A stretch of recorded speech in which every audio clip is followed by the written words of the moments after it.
Bonjour à tous. Certains enfants souffrent de troubles, mauvais sommeil, angoisse, énurésie, des signes d'un mal-être qui inquiète les parents.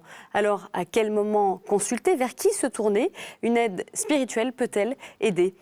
Pour en parler, j'accueille tout d'abord Bernadette Lemoine. Bonjour. Bonjour. Merci de nous avoir rejoints. Vous êtes psychologue, psychothérapeute. Oui. Alors, selon vous, beaucoup de problèmes chez l'enfant sont liés à l'angoisse de la séparation. Une première question, de quoi s'agit-il?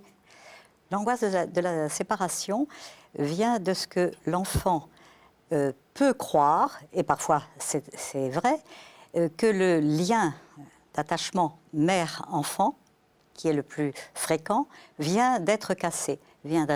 Pourquoi ? Parce qu'on a confié l'enfant trop jeune, trop tôt, ou à des personnes pas assez connues, et que l'enfant qui ne peut pas anticiper va se dire « mais je ne vais pas la revoir, maman, donc l'amour, ça ne peut pas compter, je ne peux plus faire confiance à l'amour ». Et à partir de ce moment-là, toute crainte de séparation reste, j'allais dire, en vigilance, orange pour ne pas dire rouge. Je risque trop s'il y a une nouvelle séparation qui se produit. D'accord. Donc ils sont sous la menace permanente de l'angoisse que crée une séparation. D'accord. On y reviendra plus en détail. Deuxième invitée, Isabelle Baron, bonjour. Bonjour. Vous êtes mère de 4 filles et merci de nous avoir rejoints. Vous avez fait appel, vous, plusieurs fois à des psychologues pour des difficultés qui étaient liées à l'angoisse de séparation, notamment. Vous nous en parlerez. Et puis on retrouve le père Alain Bandelier. Bonjour père. Bonjour. Vous êtes père du foyer de charité de Comblaville en Seine-et-Marne. Les téléspectateurs vous connaissent aussi à travers vos chroniques dans Famille chrétienne. Et vous nous apporterez bien sûr votre éclairage tout à l'heure. Alors dans cette émission, on va essentiellement parler de l'aide psychologique apportée aux enfants, mais certains parents se tournent parfois vers une aide spirituelle. La Maison d'Abba propose des sessions pour apaiser des relations difficiles entre parents et enfants. On va écouter le témoignage d'une famille qui a vécu cette expérience. Nous voici dans la famille Dubreuil. En ce jour de Chandeleur, les enfants sont réunis pour le goûter. Une famille unie et soudée, mais ça n'a pas forcément été toujours le cas. Il y a 5 ans, Christelle, la maman, rencontre des problèmes avec sa fille, Solène, 3e de la fratrie. Une fillette sans problème particulier, mais en constante opposition avec son frère aîné et sa maman. Il y avait effectivement des moments de tension qui étaient de plus en plus fréquents, et c'est cette fréquence qui m'a fait me dire que c'était pas normal et qu'il fallait trouver une solution, enfin en tout cas trouver peut-être une ou des solutions pour que les relations soient plus paisibles. Ne sachant pas quoi faire, Christelle cherche une solution et un jour, en feuilletant un journal, elle tombe sur un article sur la Maison d'Abba. Une maison qui propose des sessions de pacification intérieure pour enfants et parents. Et je me souviens très bien quand j'ai lu cet article, j'ai dit mais c'est là qu'il faut qu'on aille avec Solène et Samuel, parce que voilà, et là il semble qu'il y ait des belles choses qui soient possibles, en tout cas que je me souviens m'être dit en moi, voilà, c'est génial, c'est un lieu que j'ai envie de découvrir. Rencontrer d'autres personnes qui partagent la même foi que nous, ou en tout cas qui vont pas avoir que des réponses psychologiques qui me paraissaient réductrices par rapport aux difficultés qu'on rencontrait. Avec son mari, son fils Samuel et Solène, Christelle participe donc à une session comme celle-ci. Le temps d'un week-end, ils partagent des temps de prière en commun, découvrent la louange et participent à des enseignements. Ce que j'aime beaucoup, c'est la louange là-bas. C'est le moment où le temps le plus fort pour moi à la Maison d'Abba. Et moi, ce que j'aime bien aussi, c'est pas être avec les parents tout le temps. Être avec les gens de notre âge et des adultes de l'extérieur, pas forcément qu'on connaît très bien, pour parler de choses, faire des activités, des jeux.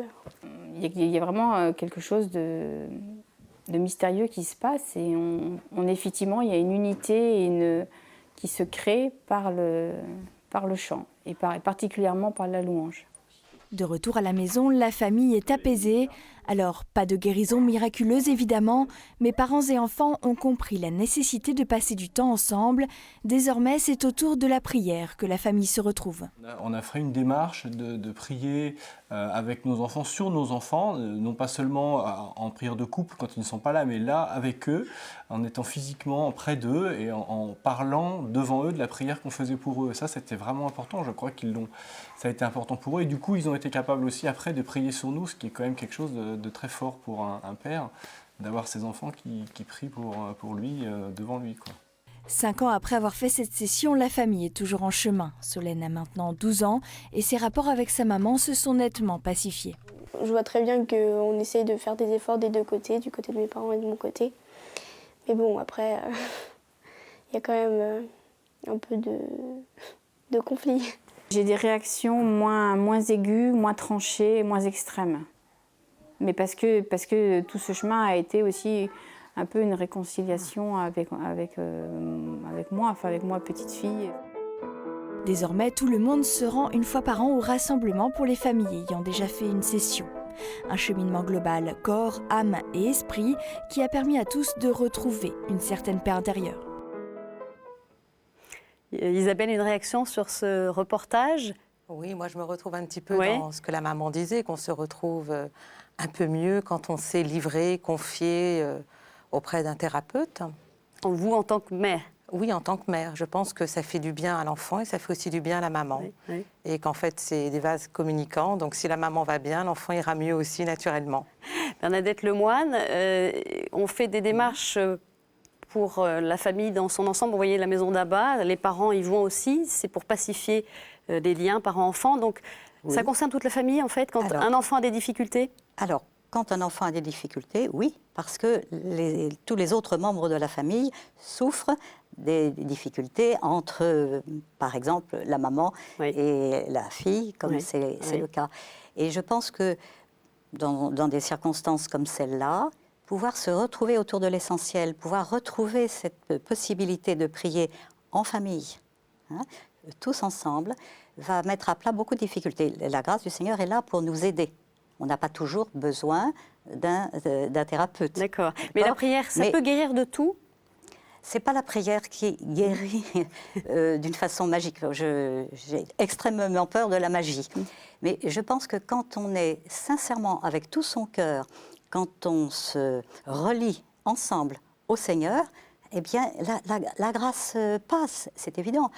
Mais pas dans tous les cas. Voilà. Et il faut souvent l'intervention d'une personne extérieure, d'un thérapeute, pour déblayer les gros cailloux qui empêcheraient la grâce de passer. Mais cette démarche de prière, très bien. Mais elle n'est pas toujours suffisante. Là, elle l'est. On va y revenir. On va y revenir. Oui. Isabelle, c'est une démarche qui vous semble intéressante, la maison d'Abba? Écoutez, oui, mais je pense qu'elle ne suffit pas. Oui. Je pense Vous très verriez honnêtement- aller faire une session en famille là-bas? Écoutez, je préfère aller consulter un thérapeute, Oui. continuer à prier avec mes enfants. Oui.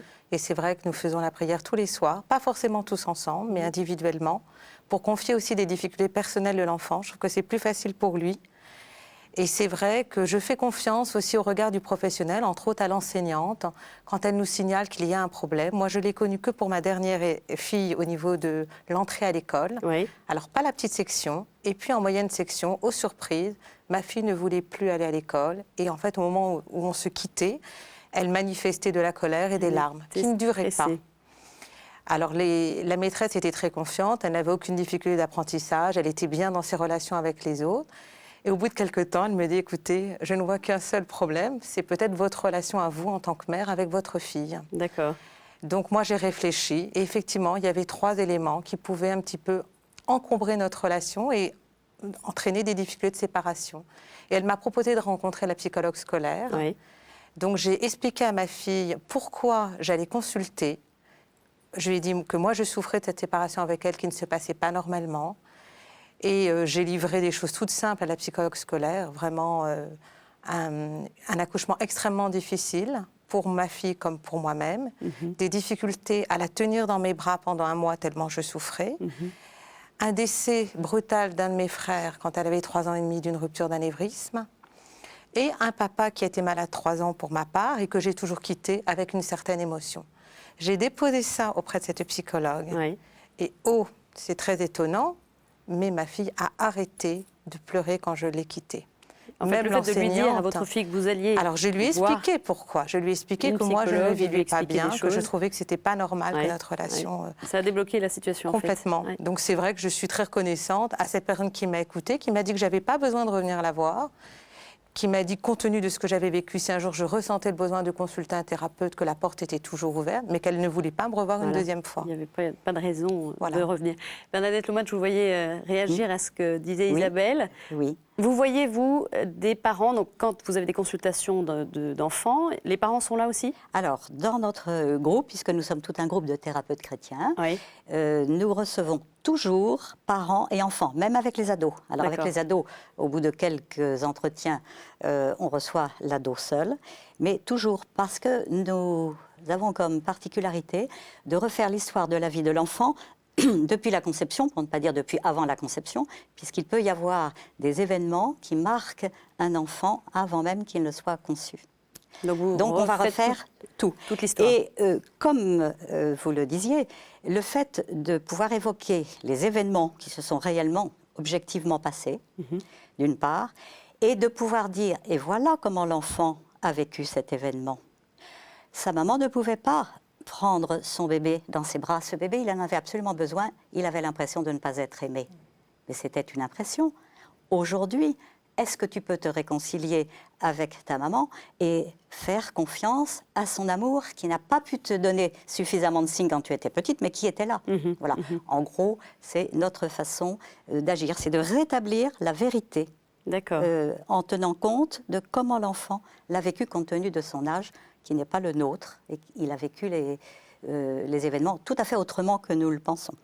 Alors, on reviendra un petit peu sur votre travail thérapeutique, mais une dernière question autour de la maison d'Abba. Oui. Ce genre de démarche, de temps en temps, vous l'encouragez auprès de vos Alors, patients? ma position par rapport à la maison tabac, c'est que de toute façon, c'est un lieu de grâce, mais que parfois, si on ne prépare pas le terrain, la grâce ne bouillera pas. Comment ça se prépare, du coup, alors, ce terrain? Justement, par une prise en charge thérapeutique. D'accord. Justement, pour enlever les malentendus. Ce bébé n'avait pas compris que sa maman l'aimait. Bon. Donc, on va débarrasser quand même des malentendus, parce qu'il peut y en avoir de plus graves que cela. Et bien souvent, je dis, attention, il faut une consolidation. Parce que la grâce ne peut pas tout faire, elle le fait en fonction du terrain. Donc le préparer, Oui. le consolider. D'accord. Voilà, parce qu'il faut beaucoup tenir compte de la réalité humaine. Voilà. D'ailleurs, parce que l'Église, elle sépare bien la dimension psychologique, spirituelle de l'individu, mais elle a Bien quand même sûr. une vision globale de l'homme. Ah oui, Alors, c'est pas un peu heureusement. paradoxal? Ben, c'est-à-dire que corps, âme, enfin âme dans le sens psychisme, esprit, spirituel, ce sont trois zones, entre guillemets, de l'homme, qui sont rigoureusement distinctes et différentes, mais il y a des liens qui s'interpénètrent. Donc il faut tenir compte de ce qu'une zone peut agir sur une autre et réciproquement. Donc c'est vrai qu'il faut avoir une vue globale, mais attention à ne pas faire de mélange. Et ne pas se dire, moi je vais aller prier, la grâce va me tomber et ça va m'éviter de faire le travail sur moi que j'ai besoin de faire, ou avec mon enfant. D'accord. Donc pour vous, il faut en général faire les deux, un travail spirituel éventuellement, mais aussi un travail psychologique. Absolument, absolument. Parce que c'est un peu comme quand on construit une maison, vous ne mettez pas la toiture avant de mettre les murs. Voilà. Donc je pense qu'il faut être prudent. Isabelle, on en revient à votre expérience auprès de psychologues. Vous évoquiez donc ce qui s'est passé pour votre troisième qui rentrait en maternelle, en seconde section, moyenne section. Vous aviez aussi eu d'autres expériences, notamment autour de décès. Voilà. Pour Alors nous, votre entourage. Notre aînée, lorsqu'elle avait 8 ans, tout à peine, elle a eu la tristesse de voir 2 de ses camarades mourir dans cet avion qui s'est scratché en janvier 2004. Donc ces 2 enfants qu'elle côtoyait au catéchisme et au cours de danse. Et donc en fait, c'est une famille entière de 5 personnes qui est décédée. Et bien entendu, nous avons été très, très ébranlés, toute la famille, et elle particulièrement, puisqu'elle était dans l'âge où elle prenait conscience du caractère inéluctable de la mort. Et donc, je l'ai senti très angoissée, donc très peinée, et puis avec des questions qui revenaient. Donc, et si toi, maman, tu meurs, qui va s'occuper de nous? Donc, moi, j'avais réponse, ça sera papa. Et si papa meurt, qui va s'occuper de nous? Bon, est-ce que tu auras de quoi nous faire vivre? Là, ça devenait compliqué de répondre. Voilà, et je sentais derrière beaucoup d'angoisse. Donc, en fait, j'ai fait appel à des consultations gratuites. Il faut savoir que dans toutes les villes d'une certaine taille, il y a des lieux de consultation. J'ai eu la chance d'être accueillie par une psychologue remarquable, donc qui reçoit pendant 1 heure, 1/4 d'heure à peu près la maman et l'enfant, pour savoir pourquoi nous venons. Ensuite, elle demande à la maman de sortir, elle aide l'enfant à s'exprimer par le dessin, par des jeux. Et puis, elle nous convoque le dernier 1/4 d'heure pour nous expliquer ce qu'elle ressent. D'accord. Dans un immense respect. Elle est très déculpabilisante. Et là, qu'est-ce qui s'est fait? Qu'est-ce qui a dénoué un petit peu? Alors là, ce qui est très étonnant, c'est qu'en fait, au bout de 4 séances, elle m'a révélé que le problème de ma fille était un problème qu'elle avait du mal à grandir, qu'elle était l'aînée. Bon, il y avait une 4e qui était née. Et en fait, quand elle a évoqué cette difficulté-là, ma fille s'est mise à pleurer profondément. Moi, j'ai voulu la consoler. Elle m'en a empêchée. Elle me dit, mais votre fille va très bien. Laissez-la pleurer. Nous sommes rentrés à la maison, ma fille a pleuré pendant 2 heures, elle n'a pas dîné. Elle a revu la psychologue une séance qui m'a dit « votre fille va très bien ». Elle avait besoin de pleurer. Elle avait besoin de pleurer. Et moi, si on ne m'avait pas dit « c'est normal, laissez-la, exprimez cela », mon instinct de mère, c'était de penser les plaies de ma fille, ses larmes. Voilà. Et donc, c'est vrai qu'elle n'est pas, elle n'est pas à nous encourager à continuer des consultations inutilement. Mais c'est vrai que ma fille, aujourd'hui, à 15 ans, je la trouve bien dans sa peau. Elle va au lycée avec plaisir, elle travaille, elle a des amis. Donc je dis merci parce que je pense que ça évite de grandir avec des boulets. Voilà. Parce qu'effectivement, laisser les enfants avec des angoisses, ça peut être des véritables boulets. Alors on voit, Isabelle, que vous faites assez facilement appel à des psychologues, sans hésiter. Bernadette Lemoine, les parents font confiance aux psychologues de manière générale. Qu'est-ce que vous observez? On a d'une part une très grande méfiance. Il ne faut pas aller voir un psy. Et même chez des enfants, ah ben non, je ne suis pas fou, donc je ne veux pas aller voir un psy. Alors que les parents, eux, le désireraient. Et en même temps, par le bouche à oreille, et dans la mesure où on sait où on va mettre les pieds, une grande confiance et une grande attente. Et c'est une des raisons aussi pour lesquelles nous recevons les parents en même temps que les enfants, parce que les parents ont besoin de la parole d'une psychologue, comme vous venez de le dire, pour les conforter, pour les rassurer, pour leur expliquer comment fonctionne leur enfant et comment eux, ils peuvent agir peut-être un petit peu différemment pour justement sécuriser leur enfant. Alors, à quel moment est-ce qu'il faut se tourner vers un psychologue? Ce serait quoi, selon vous, les critères? Alors, il y a des signes. Un enfant qui ne dort pas, qui ne s'endort pas ou qui se réveille plusieurs fois par nuit. Bon, ça, c'est les problèmes d'alimentation, bien entendu. Et la plupart des problèmes relationnels, soit au sein de la famille, soit de l'enfant dans les milieux scolaires et autres qu'il peut fréquenter. Ça, ce sont les principaux signes. D'accord. Mais bien sûr aussi la tristesse, un enfant qui est triste, qui traîne, voilà. Là, il y a quelque chose, il faut au moins pouvoir demander. Et quelquefois, il suffit de peu de choses, effectivement, pour que l'enfant retrouve le désir de grandir, parce que c'est ça qui est en jeu. D'accord. Alors, vous parliez du travail que vous faisiez pour les tout-petits. Oui. Qu'est-ce qui se passe dans les âges un peu plus tardifs? Quel genre de travail thérapeutique faites-vous alors? À l'adolescence? Ou même dans la période de l'enfance? Dans la période de l'enfance, en excluant les bébés. Parce que c'est vrai qu'on travaille de façon absolument extraordinaire avec les bébés, parce qu'ils comprennent tout du premier coup. Dans la mesure où on parle avec le cœur. C'est vraiment du cœur à cœur. Et dans le cœur à cœur, le bébé comprend mieux qu'un adulte, aucun doute. Bon, alors, les petits-enfants, quel est le travail que l'on fait? Uniquement décoder, à partir des renseignements objectifs qui sont donnés par les parents, décoder le pourquoi l'enfant réagit de cette façon.